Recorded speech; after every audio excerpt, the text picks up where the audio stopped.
Alam mo ba, ang Friendster ay isa sa pinakaunang social networking sites sa mundo. Itinatag ito noong 2002 ni Jonathan Abrams sa Estados Unidos na may layuning tulungan ang mga tao na makipag-ugnayan online sa pamamagitan ng Friends of Friends na konsepto. Bago pa man sumikat ang Facebook, ang Friendster ang naging unang plataporma kung saan pwedeng gumawa ng personal profile, mag-add ng friends, mag-message, at mag-customize ng sariling page. Noong 2003 hanggang 2005, mabilis ang paglago ng Friendster at naging napakasikat lalo na sa Asia, kabilang ang Pilipinas, Malaysia at Indonesia.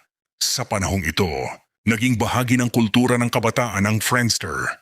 Dito naglalagay ng testimonials, glitter graphics, background music, at creative profile designs. Para sa maraming Pilipino, ang Friendster ang unang karanasan nila sa social media. Gayunpaman, habang dumarami ang users, nahirapan ang Friendster sa technical na aspeto. Madalas itong mabagal, nagka-crash, at may mga limitasyon sa features. Samantala, lumitaw ang mga kakompetensya tulad ng MySpace at kalaunan Facebook na mas mabilis, mas simple, at mas maayos ang sistema. Pagsapit ng 2009, unti-unting bumaba ang aktibong users ng Friendster. Sinubukan nitong magbago ng direksyon at naging isang social gaming platform. Ngunit hindi na nito nabawi ang dating kasikatan.